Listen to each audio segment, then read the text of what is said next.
Et bonjour et bienvenue pour une nouvelle vidéo pour apprendre les règles de Old World.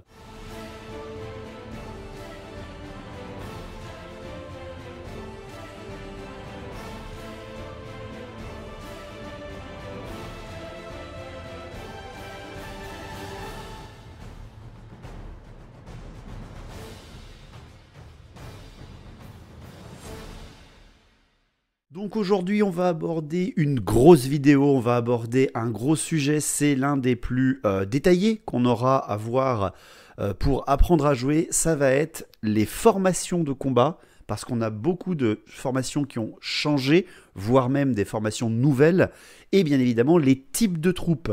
Qu'est-ce que c'est qu'une troupe de Warhammer, comment ça se joue, quel est son nom, qu'est-ce que ça implique de jouer avec certains types de troupes et certains autres types. Donc j'espère que je vais arriver à tout vous expliquer correctement et on va tout de suite commencer par faire un régiment et choisir sa formation.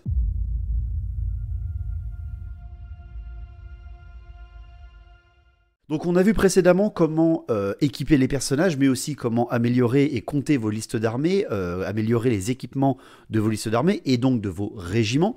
Et tout simplement, vous avez le mot régiment, qui est un mot plutôt français, hein, ça c'est quelque chose qu'on utilise beaucoup pour nous, mais Warhammer Old World précise plus qu'on va parler d'unités, parce que les unités, ce sont à la fois parfois des regroupements de figurines, qu'on peut appeler nous des régiments, et vous avez aussi parfois des unités unique. Vous avez une figurine qui a la capacité d'être toute seule et de former quand même une unité. Donc pensez bien qu'une unité, ça peut être à la fois une figurine en solo, genre par exemple un Behemoth ou un char lourd, ça pourra obligatoirement être qu'une figurine, hein, ça peut pas être un régiment entier, et encore heureux. Et par contre après derrière vous avez des régiments entiers de plusieurs figurines qui se collent les unes aux autres pour pouvoir former des troupes en elles-mêmes. Donc tout simplement, un régiment de figurines, ça peut se compter, une troupe de figurines, une unité de figurines, ça peut se compter dès que les figurines sont collées socle à socle entre elles. Voilà, c'est une formation de base régimentaire, c'est le but de Warhammer depuis qu'il existe, c'est les formes régimentaires pour vos armées, et selon le type de troupe, leur forme, leur unité, aura une tête différente. On va d'abord donc expliquer qu'est-ce que c'est qu'une formation, un peu plus en détail parce qu'il y en a des nouvelles, comme je viens de vous le dire en intro, et surtout, il y en a certaines qui se ressemblent.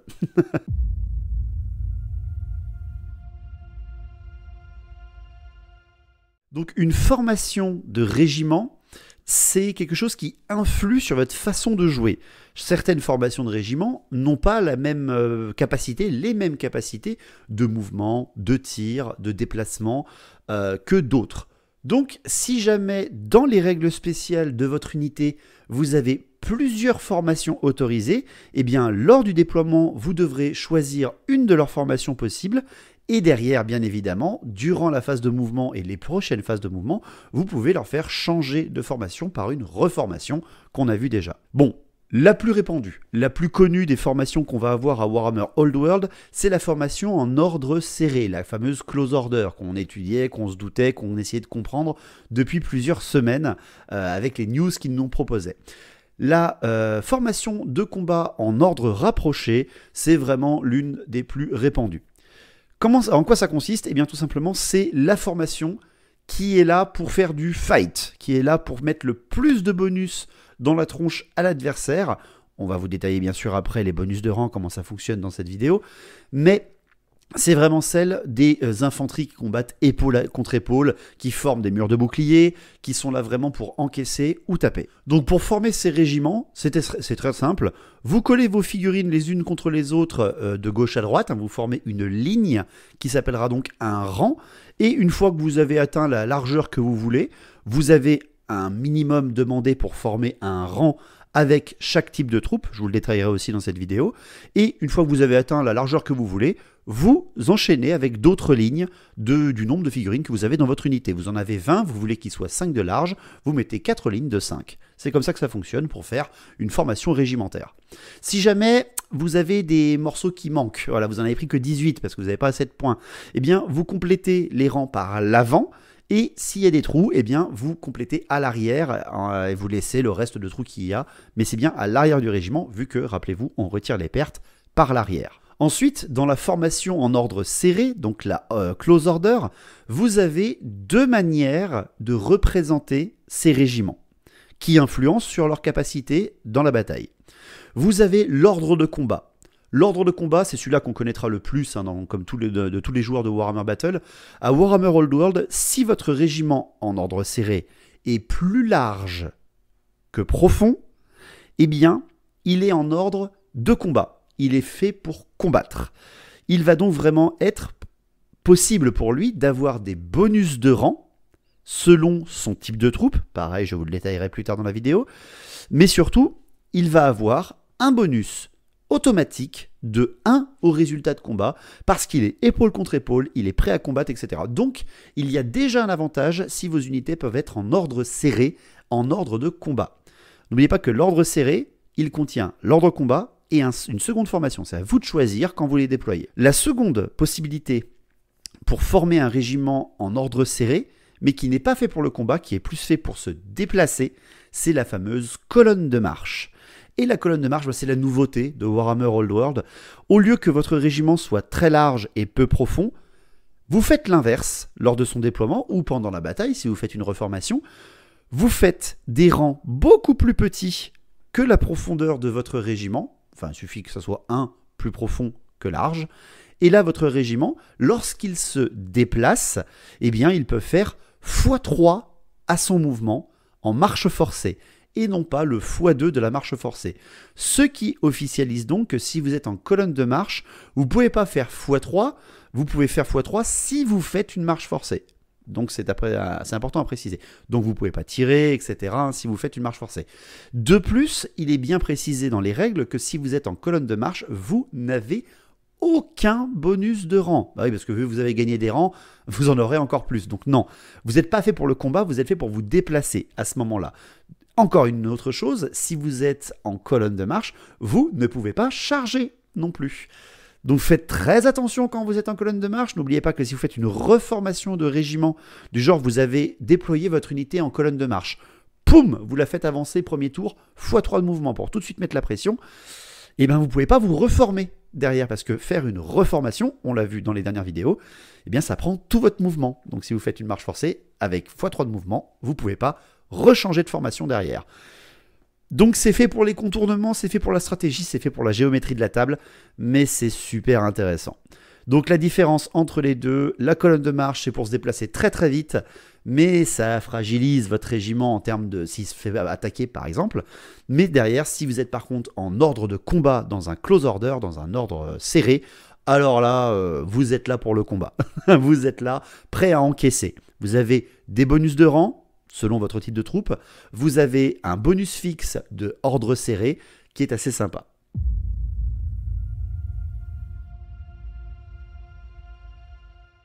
Alors, à part l'ordre serré, pas mal d'autres unités quand même vont avoir un espèce de... un petit wish de l'ordre serré, mais qui a des bonus quand même par rapport à l'ordre serré. En fait, c'est l'ordre dispersé. L'ordre dispersé, vous avez quelques régiments qui l'ont, les elfes sylvains par exemple possèdent plus de l'ordre dispersé que d'ordre serré dans leur régiment. Les nains par exemple sont quasiment toujours en ordre serré, hein. Quoique il y a des petites subtilités quand même chez les nains. Vous avez quand même des précisions assez intéressantes. Vérifiez bien votre régiment avec ses règles spéciales, comment il fonctionne. L'ordre dispersé a des possibilités un peu différentes que l'ordre serré, mais par contre, il a exactement la même tronche que l'ordre serré. Vos régiments sont exactement les mêmes. Ils sont donc plus larges que profonds si vous voulez du combat, ou en colonne de marche si vous voulez bouger vite. Donc il faut bien préciser à votre adversaire, celui-ci est en ordre serré, celui-ci est en ordre dispersé, parce que visuellement, il n'y a pas de différence. Donc, pour préciser qu'est-ce que c'est que l'ordre dispersé, eh bien s'il est plus large que profond, donc comme l'ordre de combat de l'ordre serré, l'ordre de combat de l'ordre dispersé vous permet d'avoir des bonus de rang. Voilà, si vous êtes en plus large que profond, vous avez des bonus de rang, vous êtes quand même là pour fight, vous êtes quand même là pour combattre, mais vous avez bien compris qu'il n'a pas le bonus de +1 d'ordre serré. C'est un peu plus facile d'essayer de briser les rangs quand vous n'êtes pas épaule contre épaule, bouclier contre bouclier. Ça, c'était le petit désavantage par rapport à l'ordre serré. Mais l'ordre dispersé, par contre, possède deux avantages que n'a pas l'ordre serré. L'ordre serré, s'il est dans un décor, par exemple, qui est difficile, eh bien, il perd ses bonus de rang parce qu'il est légèrement désorganisé, il n'a pas l'habitude, il faut qu'il soit plutôt épaule contre épaule. Donc par exemple, pour combattre dans les bois, c'est pas du tout bien d'y envoyer un régiment en ordre serré. Mais l'ordre dispersé, alors là, c'est leur kiff. L'ordre dispersé, ils ont toujours leur bonus de rang, même dans un terrain difficile, d'où le fait que les elfes sylvains, par exemple, aient des formations en ordre dispersé, parce qu'eux ont l'habitude de combattre là-dedans. Également, la rotation rapide des unités en ordre dispersé les rend extrêmement intéressants. Rappelez-vous bien que à Warhammer Old World maintenant, les rotations, les roues, les reformations, les réorientations coûtent cher en mouvement. Elles sont beaucoup plus codifiées qu'avant. Et bien là, si vous êtes un régiment qui est en ordre dispersé, lorsque vous avez terminé votre mouvement, à moins bien évidemment d'avoir fait une marche forcée, d'avoir chargé ou d'avoir fui, à la fin de votre mouvement, vous pourrez gratuitement, sans dépenser de points de mouvement, faire une rotation de 90 degrés. Et ça c'est super fort. Franchement, de pouvoir avancer. Imaginez, on est elfe, on avance de 5 pas. Si on est en ordre dispersé, on a le droit de bouger de 90 degrés d'un coup. Ça, franchement, c'est très très bien. Ça permet d'avoir une mobilité que l'ordre serré ne peut pas avoir, parce que justement, ils sont épaule contre épaule. Bon, on a perdu un bonus fixe direct pour le combat, mais on a plus de manœuvrabilité. Ça, c'est quand même cool. Pour ce qui est de la colonne de marche de l'ordre dispersé, c'est exactement la même que l'ordre serré. Autrement dit, la colonne de marche, qui est une nouveauté pour tout le monde, ne change pas si vous êtes en ordre serré ou en ordre dispersé. Vous perdez vos bonus de rang, vous pouvez faire x3 à votre marche forcée, au lieu de x2. Donc c'est quelque chose d'assez intéressant. C'est peut-être même encore un peu plus dangereux, même en ordre dispersé, de se mettre en marche forcée, et surtout en colonne de marche, parce que n'oubliez pas, c'est bien une marche forcée, donc vous ne pouvez pas pivoter à la fin avec votre capacité spéciale. Donc voilà, pareil, encore une fois, pesez le pour et le contre, vous perdez vos bonus de rang, qui est l'un des seuls avantages aussi de l'ordre combattant. Donc bref, ça c'est les deux ordres vraiment régimentaires que l'on connaît, l'ordre serré, l'ordre dispersé.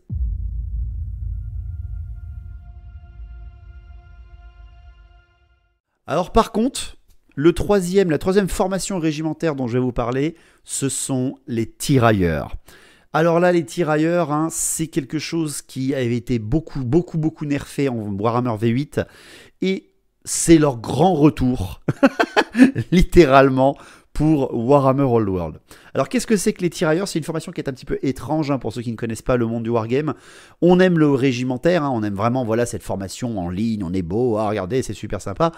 Mais il n'y a pas que des grands régiments dans les batailles, il y a aussi les petits mercenaires, les chasseurs, les gars que tu achètes pas très cher, qui sont pas très courageux, mais qui aiment pas non plus combattre en gros groupe, etc.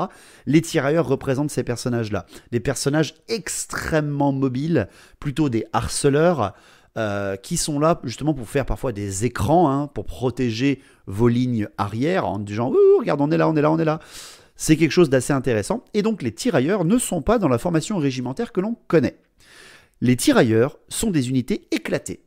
C'est-à-dire qu'ils ne sont pas serrés les uns les autres. C'est même la seule formation qui peut ne pas être obligée de serrer ses troupes. Voilà. Ils sont dispersés à un pas de distance minimum entre deux figurines.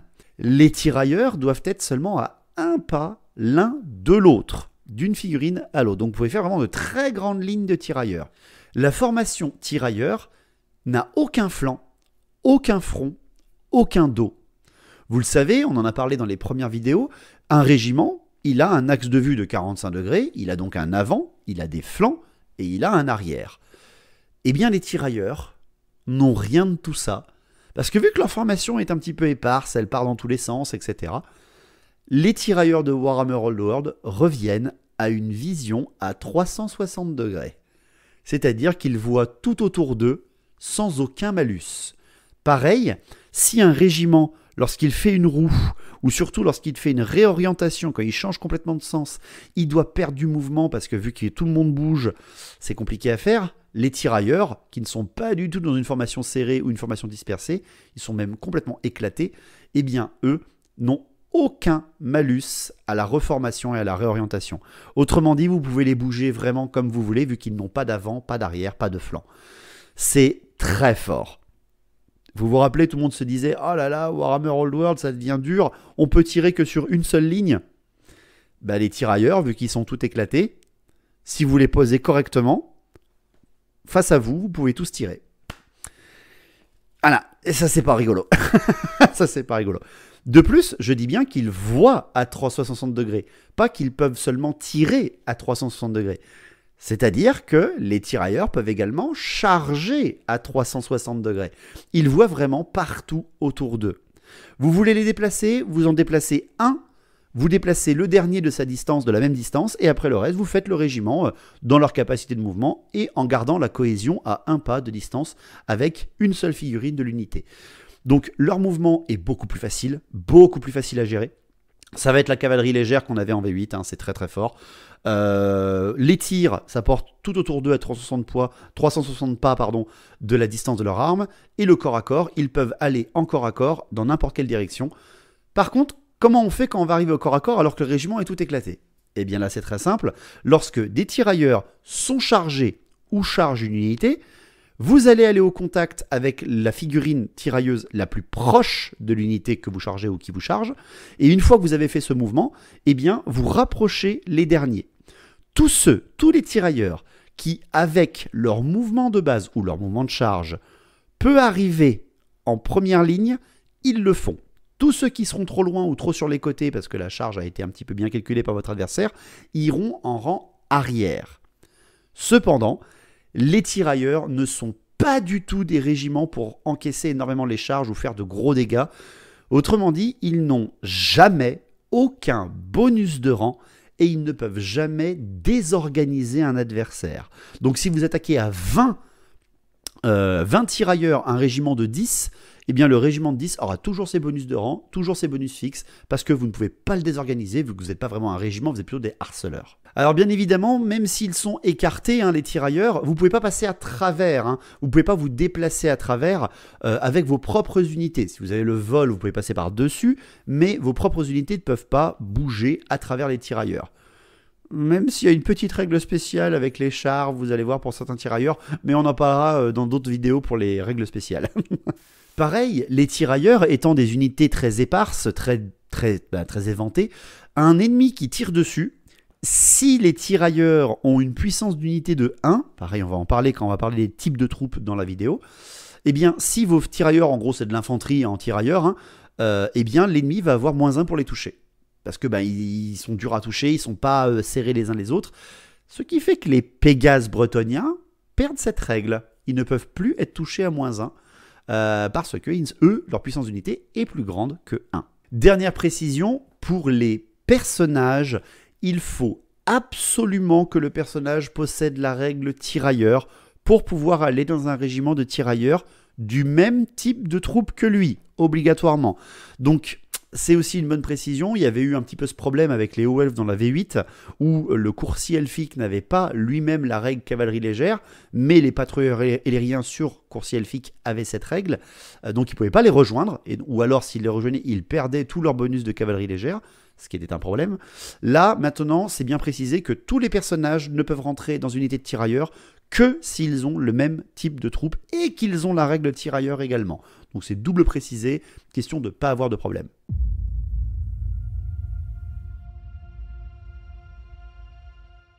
Donc voilà, je vous ai présenté les formations de Warhammer Old World. Alors, je vous ai parlé des unités qui sont toutes seules, je vous en ai parlé au tout début. Je vous ai parlé de l'ordre serré, qui peut être en ordre de combat ou en colonne de marche. Je vous ai parlé de l'ordre dispersé, qui peut lui aussi être en ordre de combat ou en colonne de marche. Et je vous ai parlé des tirailleurs. Donc vous avez une vision un peu plus grande, en tout cas les capacités de chacun de ces régiments en posture. Bien à précision que les tailles d'unité 1, donc les monstres ou les personnages tout seuls, eux sont quasiment toujours comptés en ordre serré, à moins que dans leurs règles soit bien marqué qu'ils soient en ordre dispersé. Ça, c'est à vous de faire attention lorsque vous jouez votre figurine.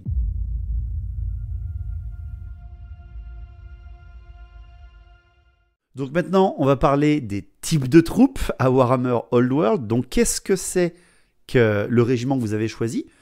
Et très souvent, ça va aussi donner quel personnage peut le rejoindre. Parce que le premier type de troupe qu'on va parler, bien entendu, ce sont les personnages. On a déjà fait une vidéo intégrale dessus. En fait, les personnages, dans une parenthèse à côté d'eux, vont avoir leur type de troupe. Ou alors c'est l'inverse, c'est le type de troupe avec le entre parenthèses personnage. Bref, le fait est que ça vous indique tout de suite, lorsque vous recrutez un personnage, dans quel type de troupe il peut aller.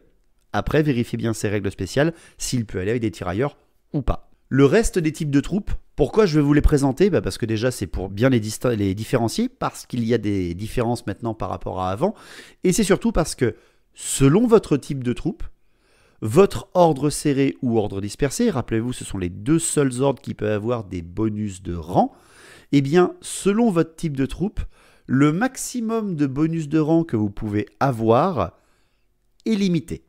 Il y a des précisions par rapport à votre bonus de rang, voire il n'y a pas de bonus de rang du tout. Donc je vais essayer de vous détailler ça. Une dernière petite chose, dans vos types de troupes, il y a quelque chose qui apparaît, qui revient, même littéralement, c'est la puissance d'unité.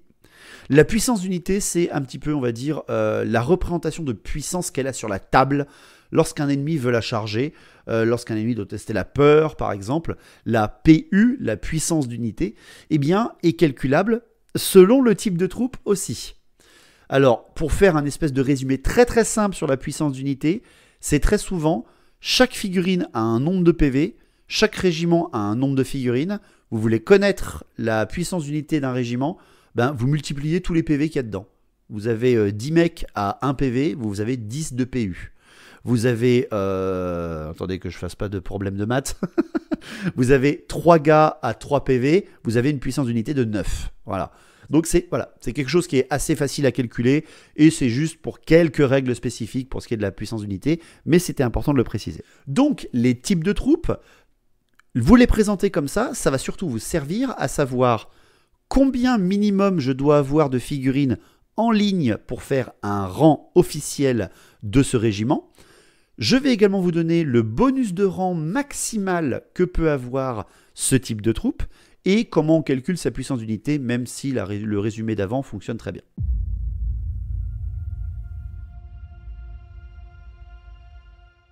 Donc l'infanterie régulière. Alors l'infanterie régulière de Warhammer Old World, c'est quasiment toute celle qui est en socle de 25 par 25.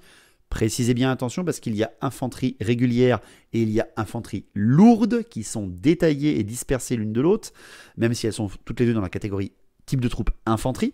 C'est précisé dans leur livre de règles quand vous les recrutez. L'infanterie régulière, c'est très très simple. Pour avoir un rang, même le premier, il vous faut 5 figurines minimum. Vous pouvez donc dépasser, il n'y a pas de problème, mais au bout de 5 figurines, vous pouvez passer au rang arrière, et encore au rang arrière à compléter les uns après les autres pour former un régiment. Le bonus de rang maximum que peut avoir de l'infanterie régulière, c'est-à-dire vous êtes en ordre de combat, vous êtes en ordre serré par exemple, vous êtes en ordre de combat, vous avez 3 rangs, le premier et 2 derrière qui sont complets de 5 figurines minimum, parce que si vous avez des pertes, le dernier rang va enlever des personnages et donc vous allez perdre un rang. Si vous avez 15 gars en 5, 5, 5, ils sont en combat, ils n'ont perdu aucune troupe, ils peuvent avoir plus 2 en bonus de rang, c'est-à-dire en résultat de combat. Vous avez le premier rang qui ne compte jamais, et ensuite le premier et le deuxième qui vous rapportent chacun un point. Donc c'est ça qui est assez intéressant. Ça a été un peu nerfé tout ça par rapport à avant, parce qu'on pouvait quasiment tous les régiments avoir jusqu'à plus 3 de commandement, enfin plus 3 de résultats de combat grâce au rang dans Warhammer Battle. Eh bien ça a été beaucoup nerfé. Il faut beaucoup plus faire attention à sa formation de guerre maintenant, parce que l'infanterie régulière ne peut avoir qu'un plus 2 cumulatif de bonus de rang. Donc même si vous avez 6 rangs, et vous avez un régiment qui est extrêmement large de 7 figurines, eh bien vous ne pouvez avoir que un plus 2. Précision quand même, il y a des règles spéciales dans le jeu qui te permettent de parfois gagner un petit bonus de rang en plus selon ton nombre de rangs. Je crois que c'est la bande de guerre qui fait ça, la Warband, mais on en parlera dans les règles spéciales. Toujours dans l'infanterie, on passe au statut un petit peu au-dessus, c'est l'infanterie lourde. Alors l'infanterie lourde, là c'est les gros bourrins, on sait que ce sont par exemple les guerriers du chaos qui sont en infanterie lourde, ce qui est peut-être l'emblématique de la figurine. L'infanterie lourde, eh bien, elle n'a pas la même restriction de nombre de figurines pour former un rang. Elle ne doit pas avoir 5 ou plus pour former un rang, elle a seulement 4 à avoir. Alors là, pour ceux qui ont joué à la V6, ça va vous rappeler des souvenirs, les régiments de guerriers du chaos qui étaient seulement en 4 de front. Et oui, minimum, pour former un rang d'unité d'infanterie lourde, il vous faut former 4 figurines les unes après les autres. Vous pouvez dépasser, encore une fois, parce qu'encore une fois, rappelez-vous bien que seul le premier rang tape. Sauf si vous avez des lances, par exemple. Mais c'est très important d'avoir donc assez d'impact pour ne pas perdre trop de gars et pouvoir quand même riposter si vous êtes chargé. Bref, l'infanterie lourde possède bien 4 figurines pour former ses rangs et possède exactement aussi le même bonus de rang. Au-delà, enfin, si vous en avez 2, vous avez plus 2 maximum pour l'infanterie. Lourde ou régulière. Donc c'est ça qui est assez intéressant, c'est qu'ils ont mis au moins l'infanterie lourde et l'infanterie régulière sur le même piédestal, entre guillemets, même si les socles de l'infanterie lourde seront très certainement tous plus grands. Pour calculer la puissance d'unité de l'infanterie lourde ou de l'infanterie régulière, comptez une figurine vaut 1 point de puissance d'unité. Voilà. Vous avez 20 guerriers du chaos, vous avez une 20 puissance d'unité vous avez 20 de puissance d'unité. Voilà. La différence entre l'infanterie régulière et l'infanterie lourde, elle est quand même assez intéressante par la taille de ses socles, mais surtout, c'est par rapport au fait de pouvoir être dérangé par une attaque de flanc ou de dos, désorganisé. Avec une attaque suffisante sur l'infanterie régulière, vous pouvez désorganiser son bonus de rang. Pareil pour l'infanterie lourde. Mais en fait, c'est là que la puissance d'unité est prise en compte. Si une infanterie régulière est attaquée par une unité qui a une puissance d'unité supérieure à 5 ou plus, pardon, supérieure ou égale, l'unité d'infanterie régulière est dérangée. Mais l'infanterie lourde ne pourra être désorganisée que si l'unité qui le charge de flanc ou de dos a une puissance d'unité de 10 ou plus. Donc voilà, il faut 2 fois plus de mecs pour désorganiser de l'infanterie lourde que de l'infanterie régulière. Là aussi, une petite différence qui fait plaisir. Donc, 3e catégorie d'infanterie, l'infanterie monstrueuse. Alors là, ce sont les minotaures, les trolls, les ogres par exemple. C'est comme un humain mais plus gros. C'est ça, comme forme humanoïde, comme ils nous disent.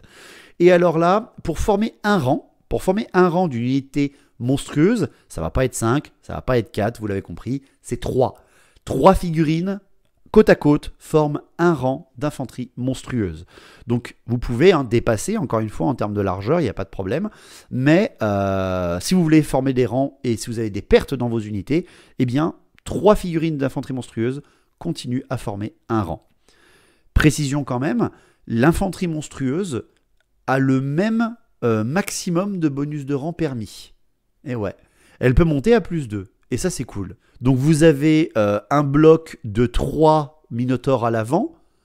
C'est en fait un bloc de 9, parce que vous en avez 3, plus 3, plus 3, tous en colonne. Vous n'avez aucune perte.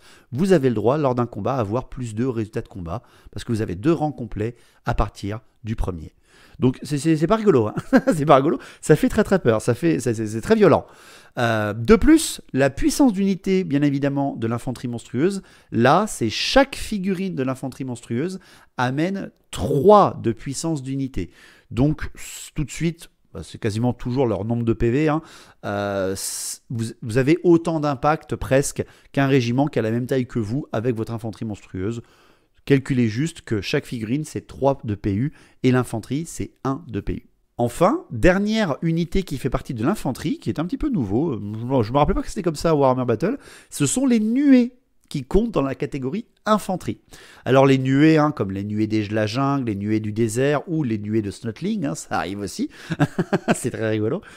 Ces nuées-là, ce sont des figurines qui sont extrêmement spéciales parce qu'elles ont plein de petites règles qui se rajoutent. Ce sont des choses qui grouillent au sol, donc elles ne gênent pas les lignes de vue. On peut tracer une ligne de vue à travers une nuée comme si elle n'existait pas sur la table. De plus, c'est compliqué de donner un ordre à un serpent, hein, on va pas se mentir. Bon, je sais, les charmeurs de serpents, ça existe, mais il ne faut pas vous pousser non plus.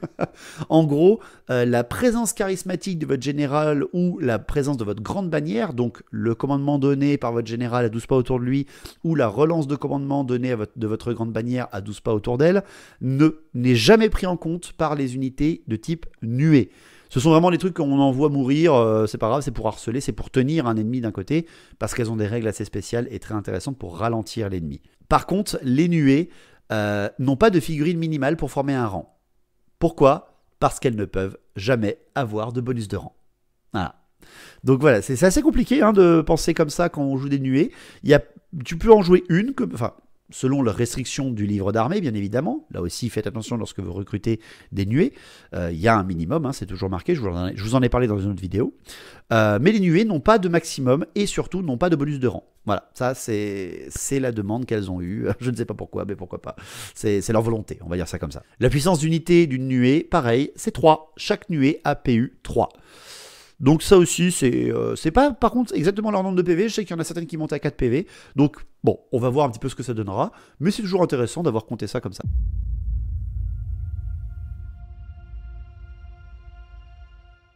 Donc ensuite, on va passer au deuxième type de troupe, c'est la cavalerie. Bien sûr, la cavalerie, on la connaît bien quand même, c'est une des grandes implantations du monde de la fantasy. Et il y a, si je ne me trompe, 4 sous-catégories, excusez-moi, dans la cavalerie. Alors on va commencer par la cavalerie légère. N'oubliez pas que là on parle des types de troupes et pas des formations. Comment on connaît la formation? C'est dans le livre de règles et dans le descriptif de votre unité. Quand on fera les reviews des unités et des armées, on vous dira qui est en ordre dispersé, qui est en ordre serré, qui est en tirailleur, ne vous inquiétez pas. La cavalerie légère, c'est assez spécifique. Alors déjà, la cavalerie, tout court, a des règles très spécifiques. La cavalerie, si vous regardez bien vos feuilles de personnages, eh bien, ils ont 2 profils. Ils ont le cavalier et la monture. C'est normal, hein, vous avez le cheval qui peut vous mettre un coup de sabot et vous avez le gars au-dessus qui peut vous mettre un coup de lance de cavalerie. C'est pas la même chose quand même. Hein. Eh bien, tout simplement, il y a des règles qui s'appliquent par rapport à ce profil mixte. Donc, dans les règles de votre figurine, vous avez très distinctement écrit dans le livre de règles les capacités du cavalier, ou en tout cas qui s'appliquent qu'au cavalier et à la monture. Si ce n'est pas précisé, ça veut bien dire que la capacité s'applique aux deux. Ça, c'est déjà important. Quand vous frappez avec un cavalier, quand vous attaquez, vous allez frapper avec le cavalier et vous allez frapper avec sa monture. D'où le fait qu'il y ait 2 profils. Par contre, l'adversaire ne va toujours combattre que le cavalier, avec la propre CC du cavalier, avec l'armure totale que possède la figurine.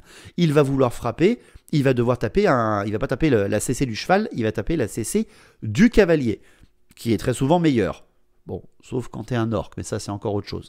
Si jamais votre monture possède des attaques de piétinement, ça peut arriver, ou de touche d'impact, ça peut arriver aussi, et bien là par contre on utilise la force de la monture. Ça aussi c'est à préciser. Si jamais vous êtes blessé en tant que cavalier, vous utilisez l'armure de votre cavalier, l'armure de votre figurine.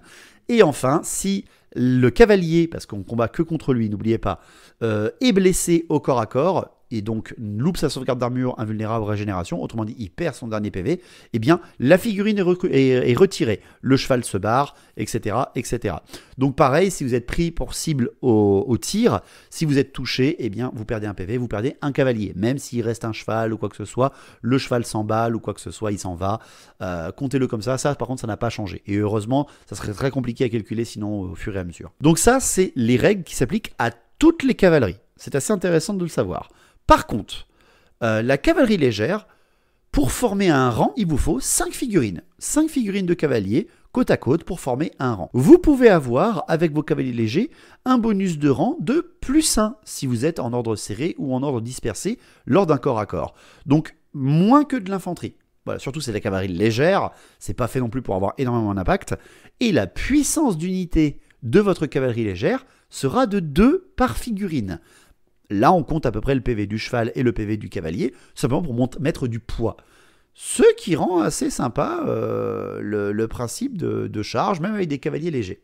Donc, après avoir parlé de la cavalerie légère, parlons de la cavalerie lourde. Bon, alors là, les chevaliers bretoniens, impériaux, encore d'autres montés sur des lézards. Là, la cavalerie lourde aussi, c'est de la force d'impact, c'est l'une des grosses puissances de Warhammer Old World. Pour former un rang de cavalerie lourde, eh bien, il vous faut 4 figurines, pas 5 comme la cavalerie légère. Vous pouvez avoir un bonus fixe de rang à +1, pareil, vous ne pouvez pas avoir beaucoup de rangs derrière et avoir des bonus. Et surtout, le plus intéressant aussi, c'est que la puissance d'unité reste à 2. Voilà, vous n'avez pas une énorme puissance d'unité non plus, vous avez la même que la cavalerie légère, mais vous avez quand même plus d'impact, hein, on va pas se mentir. Pour les deux types d'unités que je viens de vous préciser, la cavalerie légère et la cavalerie lourde, vous avez parfois des unités, et surtout leurs cavaliers, qui peuvent porter des attaques de soutien, parce qu'ils ont de très grandes armes, un peu comme la lance pour l'infanterie. Eh bien, pour la cavalerie, si vous avez marqué en attaque de soutien possible, eh bien, précision importante, seul le cavalier peut le faire. Le cheval, lui, ne va pas monter sur un autre cheval pour taper. Non. L'attaque de soutien ne peut être portée que par le cavalier, en cavalerie lourde ou en cavalerie légère. Ensuite, on passe à la cavalerie monstrueuse, donc comme les Pégases par exemple. La cavalerie monstrueuse, elle a exactement la même chose que l'infanterie monstrueuse. C'est 3 par rang pour former un rang. C'est un bonus de +1 au résultat de combat si vous avez un rang et pas plus, vous ne pouvez pas accumuler d'autres choses. Et la puissance d'unité est également de 3. Pour ce qui est de la cavalerie monstrueuse et de l'infanterie monstrueuse, je ne vous en ai pas parlé, mais les personnages ne peuvent rejoindre ces unités seulement s'ils ont le même type de troupe. Tu ne peux pas mettre de l'infanterie avec de l'infanterie monstrueuse. Tu ne peux pas mettre un personnage cavalier avec de la cavalerie monstrueuse. Pourquoi? Parce qu'ils ont la règle pato, l'infanterie monstrueuse et cavalerie monstrueuse. Ils risquent de piétiner les copains. Donc personne n'y va, sauf si toi aussi tu es du même type qu'eux. Enfin, en cavalerie, ce sont les bêtes de guerre qui ont été mises avec. Donc les bêtes de guerre, les loups de combat, je sais plus, les chiens par exemple que tu peux prendre pour combattre. Les bêtes de guerre sont utilisées un petit peu là aussi pour harceler, un peu comme les nuées. Bon, ils n'ont pas la règle des nuées. Hein. La seule qu'ils ont par rapport en termes de règles spéciales, c'est que, pareil, ce sont des chiens de guerre, hein, ce sont des créatures un peu comme ça, que tu envoies tout de suite, et puis après, elles font un peu ce qu'elles veulent, elles suivent peu tes ordres. Les bêtes de guerre ne peuvent pas utiliser non plus la présence charismatique ou la grande bannière en termes de commandement, de relance, etc. Parce qu'ils sont faits vraiment pour attaquer et mourir. Ou réorienter. Mais tout simplement, leurs rangs également sont formés par 5 figurines. Ils peuvent quand même avoir un bonus de rang de +1, toujours intéressant. Et derrière, leur puissance d'unité est toujours de 1 par figurine. Donc pareil, vous pouvez quand même avoir un peu d'impact pour en plus désorganiser certaines unités qui vous dérangent. L'infanterie régulière par exemple, qui est prise de flanc par 5 chiens du chaos, eh bien là, la puissance d'unité étant de 5, l'infanterie régulière sera désorganisée, elle n'aura pas de bonus de rang. Et ça c'est embêtant.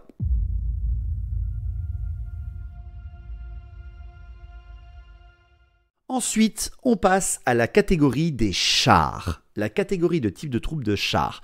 Et on a 2 types différents pour les chars. On a les chars légers et les chars lourds.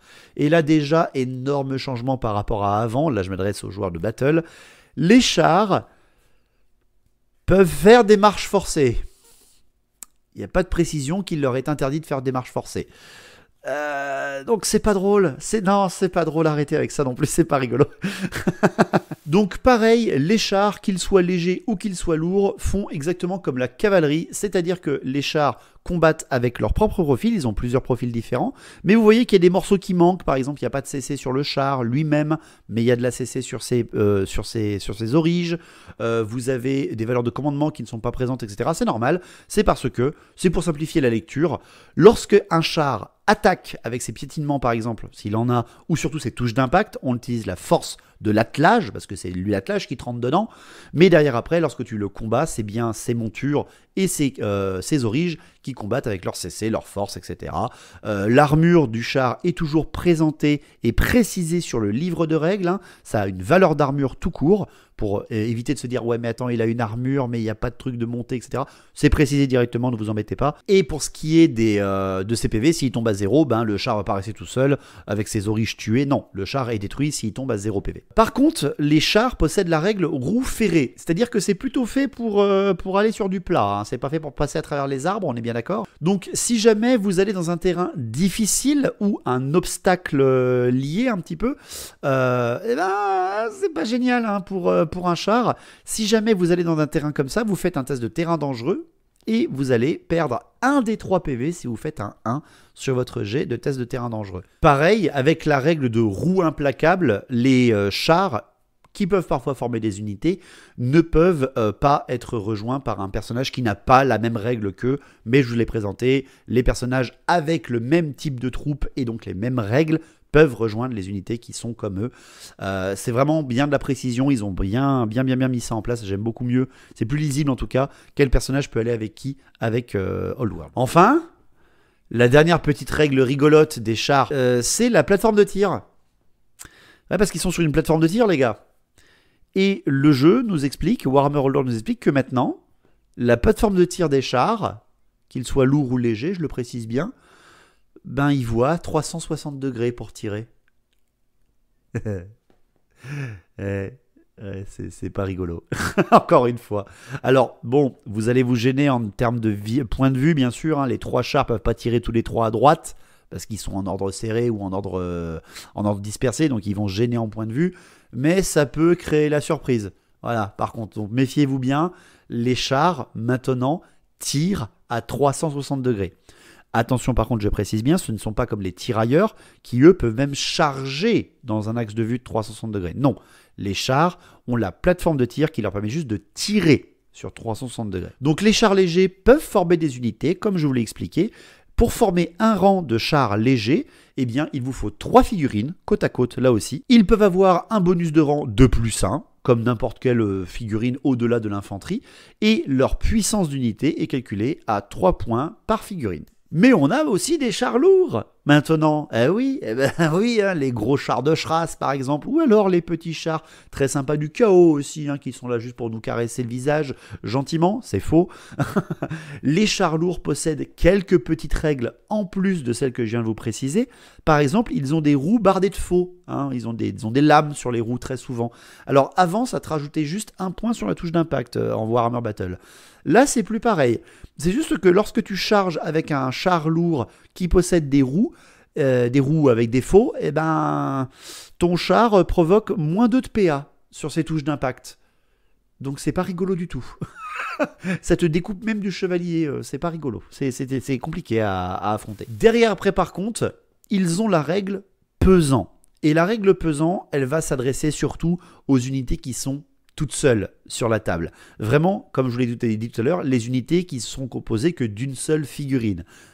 Ouais, parce que vous l'avez compris, les chars lourds ne peuvent être que tout seuls, comme d'autres figurines. Donc le pesant s'adressera aussi à d'autres figurines. Mais la règle pesant fait que les chars comptent comme des unités en ordre serré, tout le temps. Ce qui restreint donc un petit peu leur capacité de mouvement, comme on le sait avec l'ordre serré. Par contre, étant en ordre serré, mais tout seul, eh bien, lorsqu'ils ont terminé un mouvement qui n'est ni une fuite, ni une charge, ni une marche forcée, donc c'est bien précisé qu'ils peuvent avoir la marche forcée, eh bien, les figurines pesantes ont le droit de faire une réorientation de 90 degrés comme s'ils étaient de l'ordre dispersé, avec cette fameuse capacité. Vu qu'eux, ils sont tout seuls, ils peuvent faire un petit drift et se replacer correctement pour faire menacer un flanc, faire une prochaine charge, très intéressante. Dernière précision, une figurine pesante ne peut pas être rejointe par un personnage et ne peut pas former d'unité. C'est carrément précisé dans les règles, donc vous ne pouvez pas avoir un char du chaos, char éventreur du chaos, avec un héros sur char du chaos. Non, c'est précisé que tu ne peux pas former de régiment et que tu ne peux même pas être rejoint par un personnage. Donc vous l'avez compris également, pour son type de troupe, le char lourd n'a pas de rang, vu qu'il est tout seul, n'a pas donc de bonus de rang, vu qu'il est tout seul, mais sa puissance d'unité, elle, est de 5 points. Voilà, tout seul il vaut 5 points, donc un char lourd qui charge de flanc une unité d'infanterie régulière et qui n'a aucune blessure, eh bien, il désorganise directement la ligne d'infanterie. Et ça, c'est aussi très intéressant.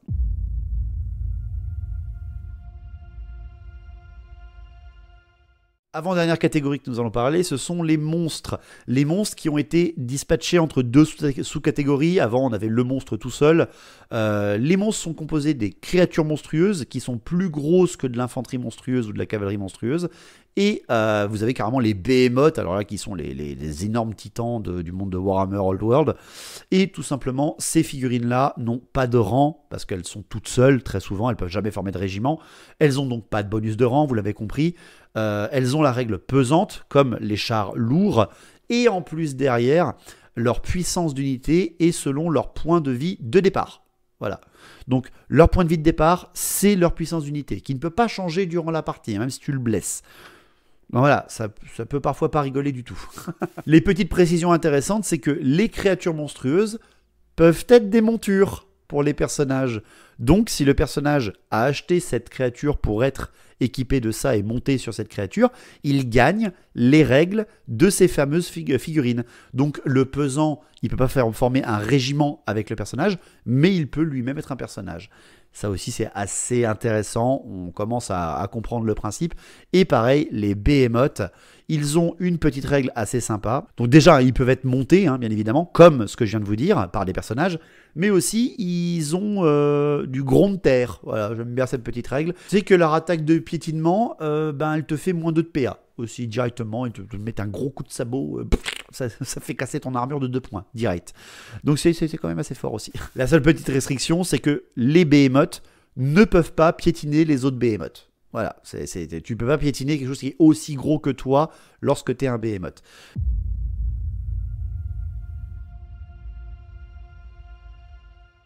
Enfin, pour terminer, ça sera la dernière catégorie de type de troupes, les machines de guerre.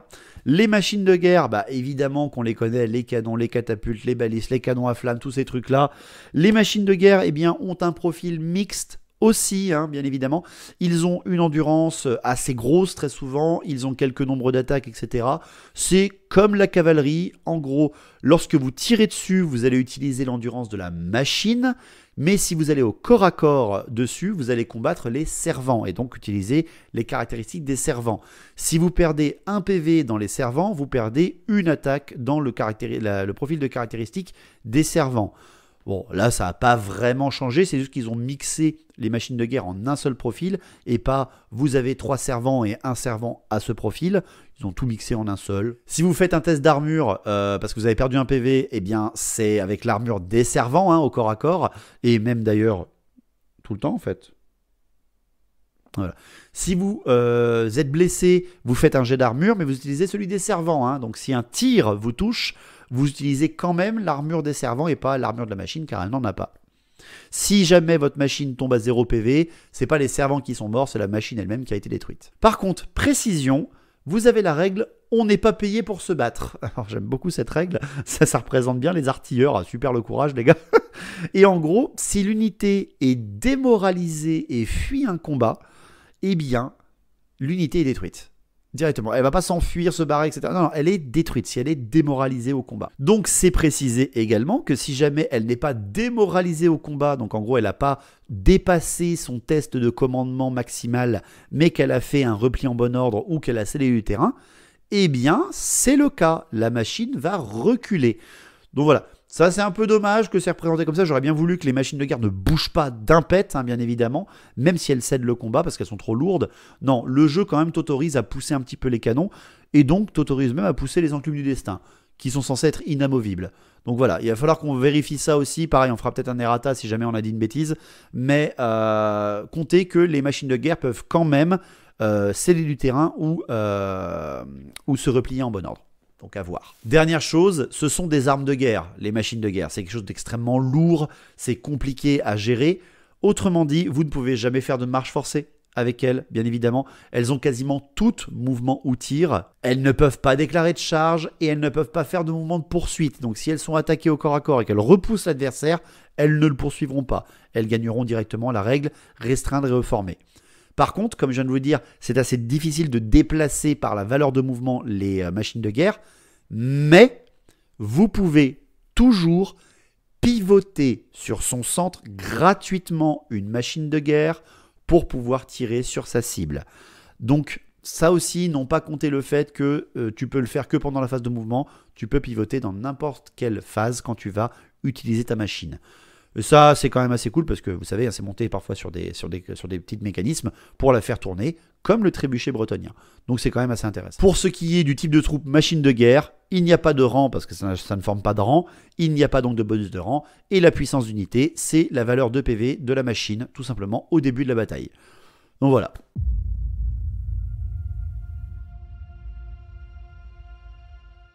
Je vous ai présenté donc toutes les formations du monde de Warhammer Old World, ainsi que tous les types de troupes que vous pourrez trouver dans le jeu avec leur nombre de rangs minimal pour former des rangs, leur nombre de figurines pour former des rangs, leur bonus de rang effectif s'ils en ont ou pas, et leur puissance d'unité. On est pas mal pour continuer cette petite série de vidéos qui déjà s'approche de la fin. Donc j'espère que ça vous a plu, merci beaucoup d'avoir suivi cette vidéo, je vous invite vraiment à liker, à commenter, à partager, à vous abonner si ce n'est toujours pas fait. Et on se retrouve bientôt pour la suite de ces tutoriels pour apprendre Warhammer Old World. Ciao!